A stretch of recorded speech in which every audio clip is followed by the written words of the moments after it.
Hello and welcome to Grid Live Pre-Race. I'm Isha Azim, and with me are Amanda Kaufman, Alex Anderson from the Gay Racing Podcast, and Ben Schneider. A special weekend for all of us as our own Joe Samaniego is in Portland, and we encourage you to help us get to the track even more in 2024.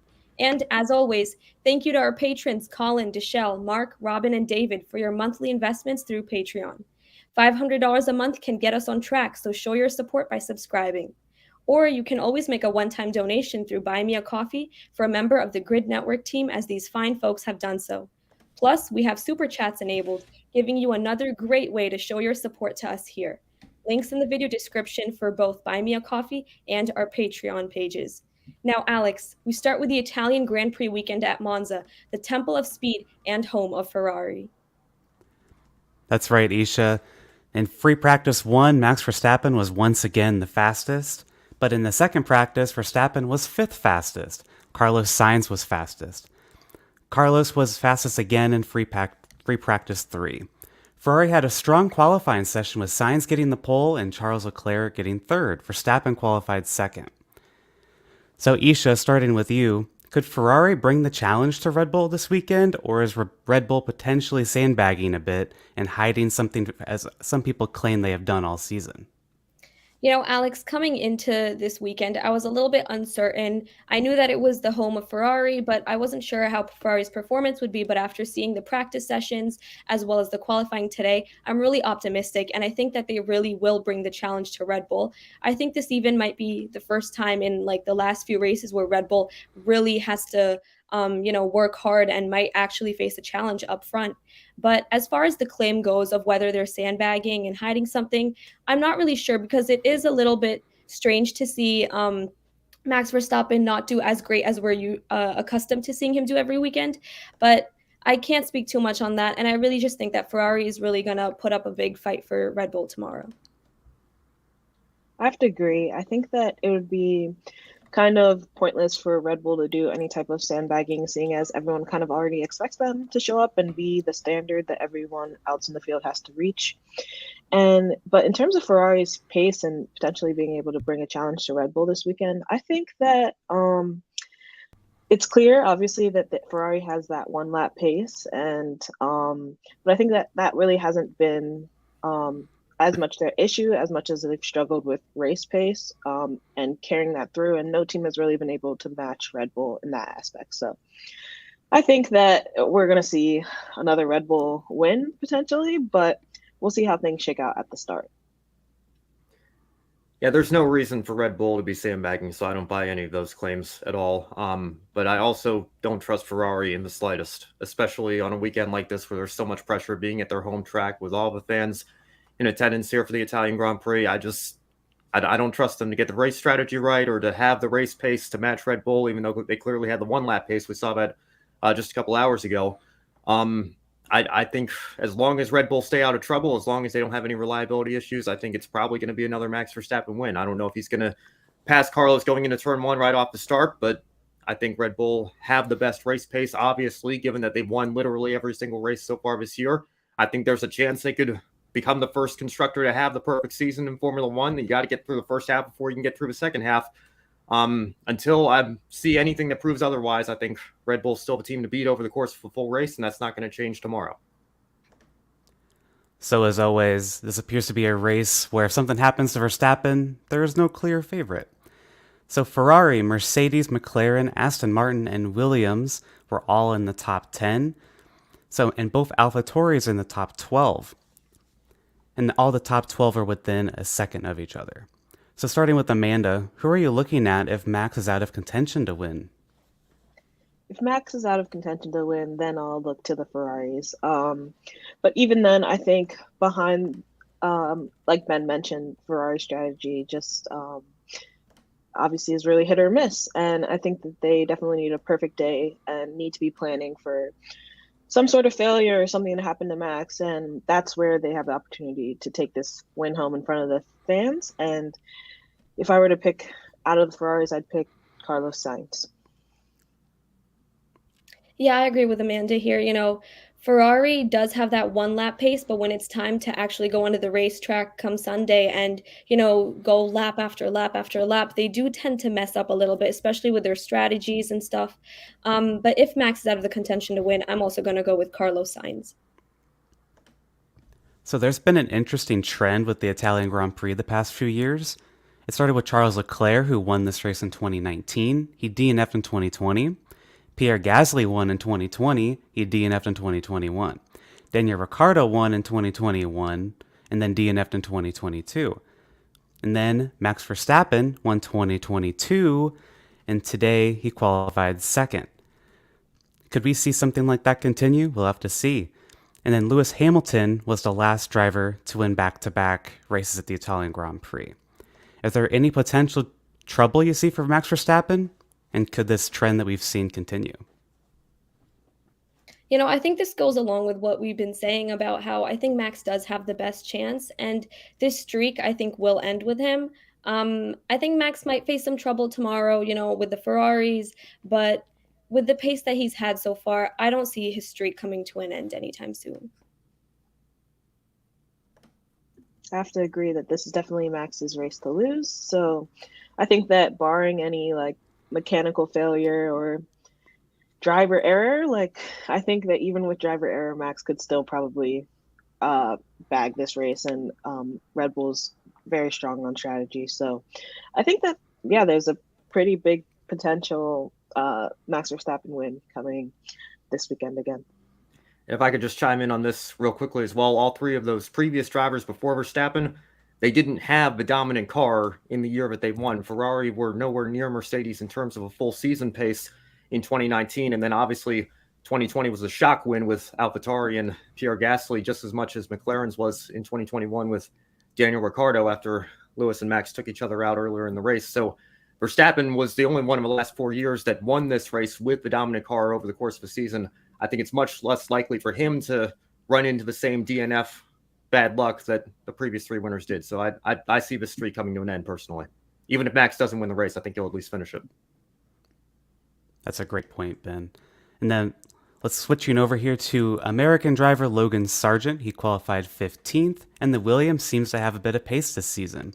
His future is up in the air. Nothing is confirmed for him for 2024. Starting with you, Ben, is this his best opportunity to earn points and secure his spot at Williams next year? In the turbo hybrid era, this has always been one of Williams' best tracks. Even back in the days when Valtteri Bottas and Felipe Massa were paired here, and then ever since then, I know Williams have been kind of on a downward trend since the start of this era, but they've always seemed to be able to flex their muscles when we come back here. I think even Sergei Sorokin picked up a point for them here in 2018, if I recall correctly. So this is definitely Logan Sargent's best chance, I think, to pick up a point this year, at least anytime in the immediate future with the upcoming races that we have on the calendar here. I think this track suits the Williams car the best. I think Alex Albon's pace proved it, and I think that's why you heard on the radio after Q2, Sargent was so frustrated with himself not being able to advance into Q3 and being much further down the order than his teammate. I think they said on the broadcast he's still the only driver this year that hasn't out-qualified his teammate at least once. So there's going to be a lot of pressure under Logan Sargent this weekend to get a good result. If not finish in the points and pick up his first points in Formula One, he would become the first American since Michael Andretti in 1993 to do so. So there's been a lot of pressure riding on him all year to be able to do that at some point, but this is his best opportunity here. And it's got to be massive pressure because, again, there's the uncertain future as to what he's going to be doing in 2024 and what he needs to do to be able to keep that seat at Williams. So we'll see what he can do tomorrow. Hopefully it's going to be better than where he qualified in 15th. Yeah, well said. It seems like Logan's definitely feeling the pressure, or at least there's a lot of buzz around him, and it would be hard for him to ignore all of the talk about his seat. So I think that could definitely get to a driver their rookie season, not having gone through this before, wanting to keep that seat. Last weekend, obviously, he did a great job in qualifying and then just was unable to deliver during the race. So maybe this weekend will be the opposite for him, where the Williams will also have the race pace and he'll be able to stay in it and finish the race. Like Ben said, this would be a great opportunity for points and for him to show what he's all about. Yeah, I agree with both Ben and Amanda here. Logan Sargent's definitely got to be feeling the pressure right now on him. But when we take a look at Alex Albon and the pace that him and the Williams have, I think this is the best opportunity that Sargent's going to have all season, to earn points and secure his position for the next upcoming season. But he's definitely going to be facing a lot of pressure and frustration within himself. Now let's hand it over to Ben to talk about MotoGP. And we'll bring in our own Joe bring in our own Joe Samaniego again for this here as well, who's on site at Portland International Raceway. And Joe, I know it's very busy for you right now, so we'll make it brief today and talk about a MotoGP update here. There's 10 race weekends left, halfway through the season. It's the Catalan Grand Prix weekend. Aprilia took a 1-3 finish in the sprint with Espargaro and Vinales. And considering Barcelona has that long stretch, how big of a surprise was this to you in terms of how they performed? It was a very big surprise seeing what happened at this race. Essentially, with the Aprilia, one of the big things, the long straightaway, we thought Pecco was just going to go out there, dominate. Maybe they just had a fast qualifying setup. Really, Elacious, the way he controlled this race once he got around Pecco Bagnaia, no looking back. And Maverick Vinales was just holding steady with Pecco. I think they got something there. The question is going to be that long distance of the Grand Prix. It was only 12 laps today. The Grand Prix is going to be much longer. It's going to be really interesting to see what happens tomorrow. Well, from a pleasant surprise with Aprilia to a not so pleasant surprise with Yamaha, Joe, what's going on with them? If I had the answer, Yamaha will be paying me millions of dollars because I don't know what's wrong with that bike. It is just miserable. I mean, we're not seeing Fabio Quartararo, who's won this race, up towards the front. Running in the back 18th, just pretty much where he's going to be starting. Not a contention. Then we're seeing Franco Morbidelli, his teammate, who we know is out on his way out. He was up there ahead, but just had nothing going. I'm just shocked how this team went from 2 seasons ago a championship. Last year, they were championship contenders. And then this year, it's like they just fallen off the cliff. They've gone from a title contending team to the backmarker team. And this is the factory team. Satellite teams are doing better than them.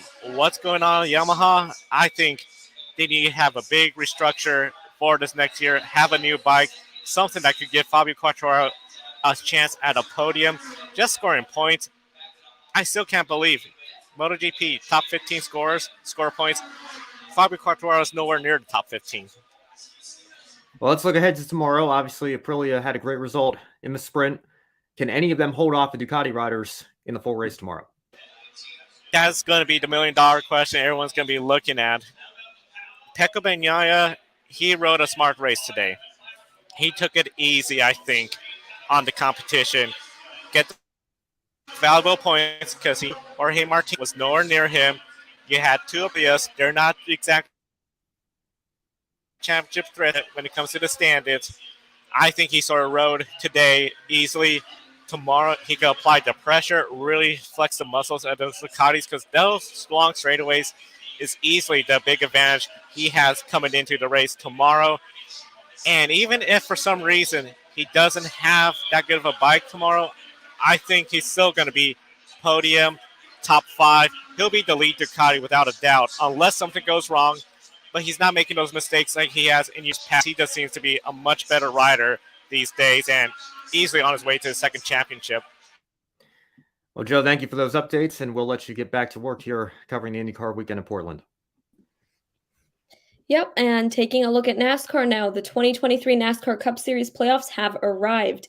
Darlington Raceway, the Lady in Black, is hosting the opening race, one of the crown jewel events, the Cookout Southern 500. The mission is simple for everyone in the playoffs: win the race and advance to the next round. If you're out of the playoffs, you still want to win this historic event like Eric Jones did last year in the famous 43 car. However, you must race the racetrack. 10 playoff drivers finished outside the top 10. 9 cautions were given last year, 8 earlier this year in the 400-mile race in the spring. Now, Alex, do you anticipate the non-playoff drivers will be more aggressive than the playoff drivers in this race? I don't know if they'll be more aggressive. I think they just don't care about the playoffs, so they're just going to be racing as they have been all year and as they normally do in the playoffs. And this is a race you could see a surprise winner. We've seen Regan Smith win this race before in the 78 car, and last year we had Eric Jones win. But because this is a big race of attrition, it's about survival. because this is a long race. It's probably the hardest track on the schedule. So, I mean, these non-playoff guys, they probably have a chance, but also I don't think they necessarily are going to be more aggressive. They're just going to be about the same as they always are. I think I'd kind of have to agree. I'd say that the non-playoff drivers, obviously, they don't care about the playoffs, and they're going to be in it for themselves and maybe helping out a teammate. But I think that in terms of how they race versus compared to the playoff drivers, I think that the playoff drivers do have to play it a little bit more cautious to be able to make it later in the race and finish the race and maximize their points. Whereas the non-playoff guys are simply going for the win. So I think that we could see a little bit of a difference in how the two race. Definitely. And now, if we rewind to last year, Michael McDowell, Brad Keselowski, and Bubba Wallace all finished in the top 10. However, none were in the playoffs. Now, this season, all three are in the playoffs. McDowell and Wallace are below the cut line this weekend, and Keselowski is only 10 points ahead. Now, Keselowski has won the Southern 500 in 2018, and RFK has won 3 of the last 5 with Chris Buescher. Is Keselowski a favorite for the weekend? And do McDowell or Bubba have any shot at moving above the cut line? Amanda, what do you think? Yeah, I think Keselowski definitely has been stronger this year even than before. So I think that he could be a possible favorite. RFK looks strong enough to do this. And yeah, I think out of the 3 that you mentioned, Keselowski is probably the favorite out of those 3. I don't think Keselowski is the favorite in general, but of the 3 you mentioned, absolutely. Between McDowell, Bubba Wallace, and Keselowski. Yeah, I mean, I'd say it's the best shot of those 3. But of the field, I think RFK still has a ways to go before they catch the Joe Gibbs Racing Toyotas and the 2 Hendrick cars that made the playoffs. But RFK has come a long way. It's been kind of remarkable to watch because last year they were awful, quite frankly, until the playoffs started and Chris Buescher got a win at Bristol. Yeah, I think RFK, they could compete for like a top 10, maybe a top 5 this weekend. I don't think they'll be in for the win unless a bunch of crazy stuff happens like it did last year. Yeah, and now if we take a look at 2 drivers who are below the cut line, we have Kevin Harvick and Ricky Stenhouse Jr. Now, Ricky won the Daytona 500, but since the win has only 2 top 5s and 7 top 10s, the last of which was at Pocono. Kevin Harvick has 6 top 5s and 12 top 10s, and scored a second-place finish here in the spring. Alex, if both drivers fail to win at Darlington, is the rest of the round of 16 an uphill battle? Well, for Ricky Stenhouse Jr., absolutely, because they are definitely in the worst position of anyone. I think they are by far the least likely to advance of anyone, I believe, of all the 16 drivers. I think they're going to need a win, quite frankly, to advance. They have more playoff points than Bubba Wallace, for example, but I just don't see them having the pace compared to everyone else. They could maybe sneak their way in if there's a bunch of mechanical issues and crashes in each of the 3 races and they survive. But I think for them, they have the hardest battle upcoming for them. But Kevin Harvick is an interesting one because in my playoff grid I made for my podcast, I have him out in the first round. And that's just because Stewart-Haas Racing's been very inconsistent. And I just don't trust them. But with Kevin Harvick, if anyone can advance without a win, it's probably him because he's just very consistent. I just have concerns with this overall team and how they're able to navigate through these playoffs. Yeah, I'd have to agree completely that, especially on your point that Harvick and consistency go together pretty well, so that he could easily be the one to make it in on points and be able to advance that way without a win.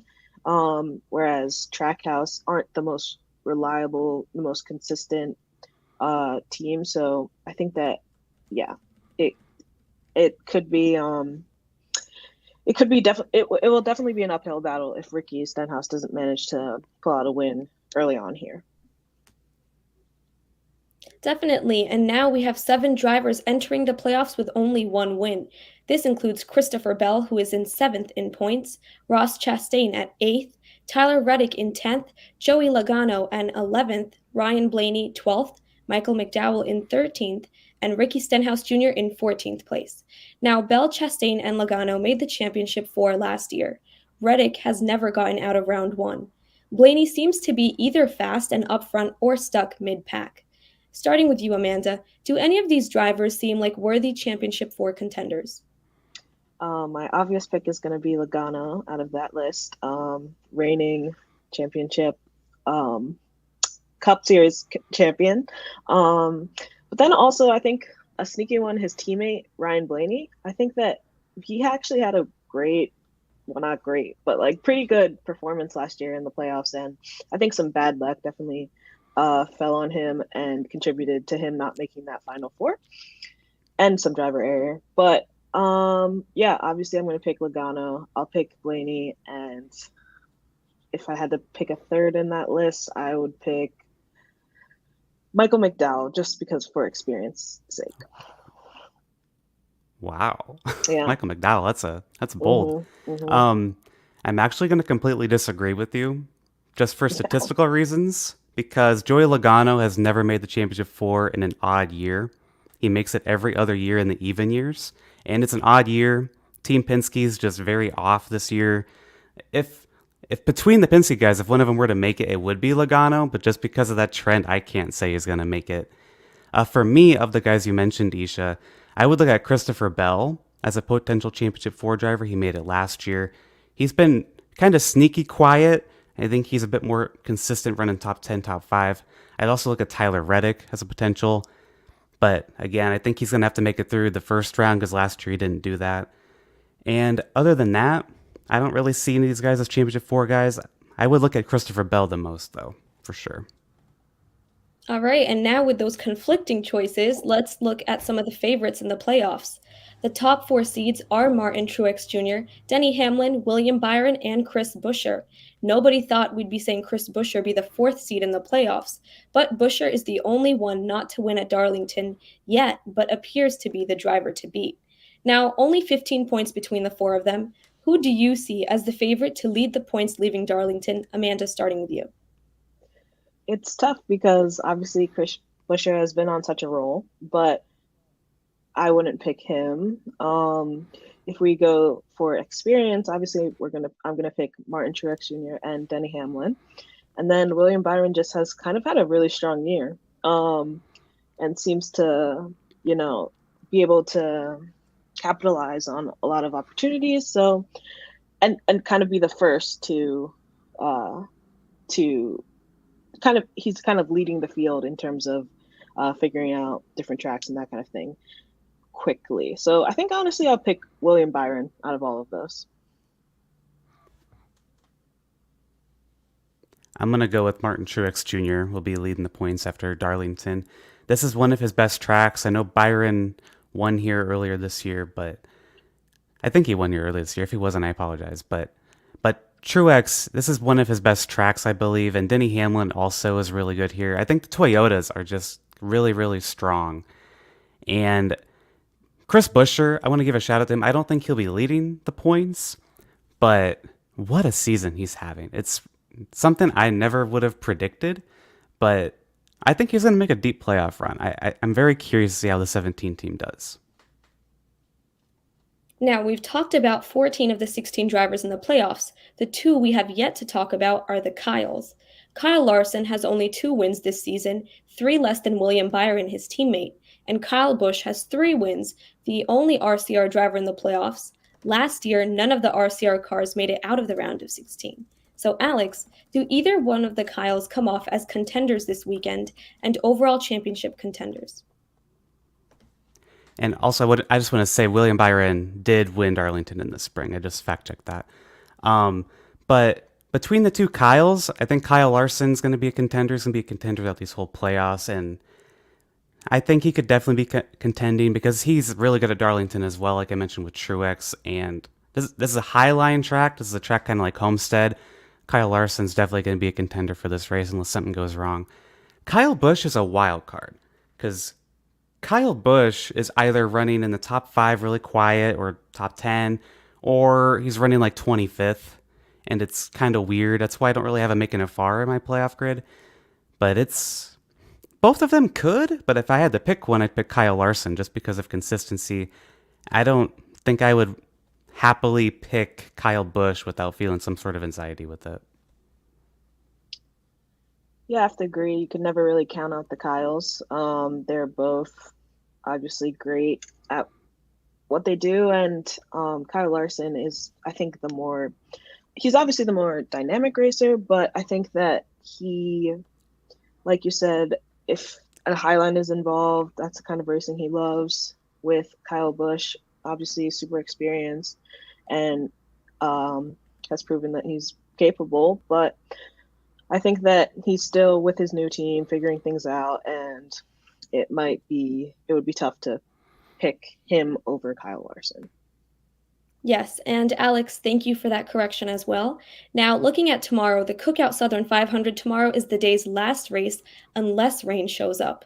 But the forecast does show sunny conditions in Darlington, Monza, and Portland. Now, it will be only the second time since June that no rain impacted any of the series in the grid ranking, which will be released following all the races on Sunday. Now, due to the late start time at Darlington, the wrap-up show will be on Monday at noon Eastern. Now we go to Amanda for our favorite game, Pick a Winner. All right, and we'll welcome back Ben, and we'll start with you for MotoGP. Who is your pick? I know I said backstage MotoGP is not a series that I follow as closely as some of the others. I usually just go with Pecco Bagnaia and see how it goes for me. But after the conversation I had with Joe earlier in the show, I don't know why I'm feeling this way. I know he hasn't won in about 2.5 years. I'm going to say Maverick Vinales, and we'll see what happens. All right, bold choice. We love it.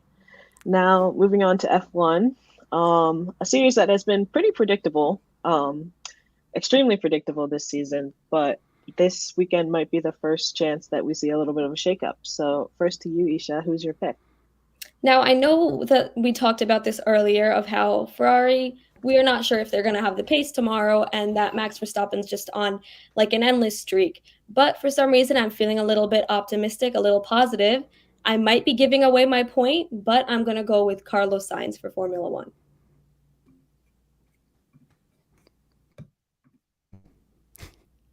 You can't bet against him.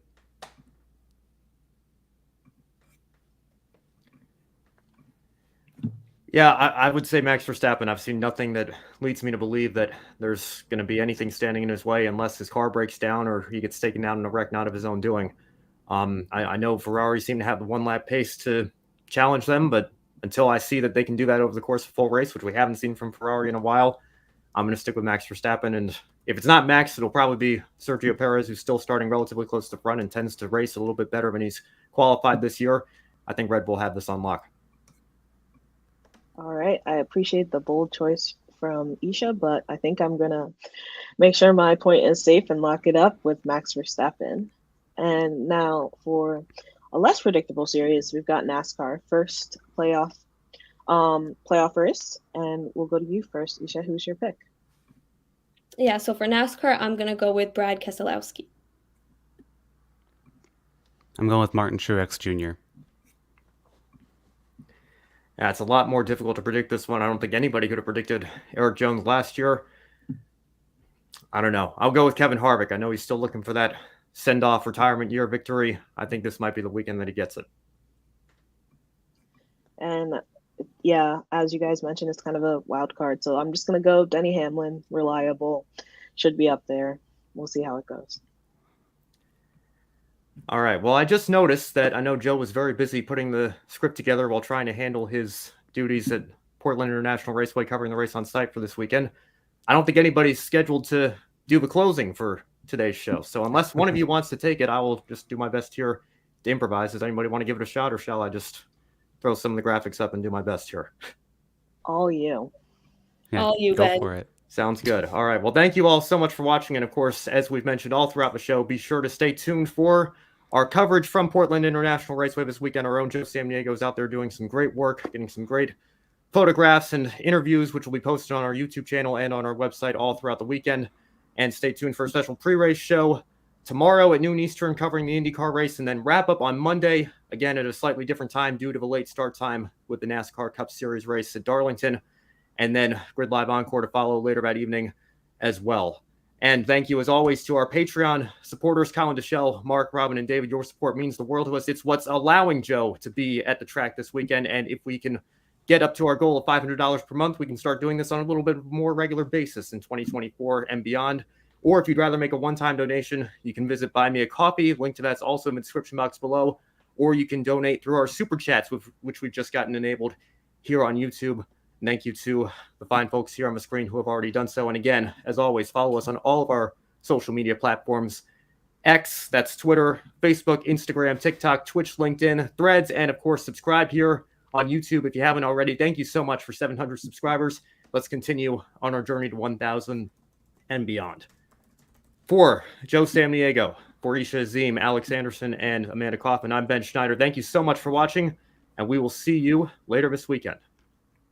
Thank you for watching right here on the Grid Network. Be sure to subscribe and follow us all week as we are going to be covering the BidNile.com Grand Prix of Portland right here on the Grid Network. Subscribe, hit the bell icon so you don't miss any of our coverage all week long.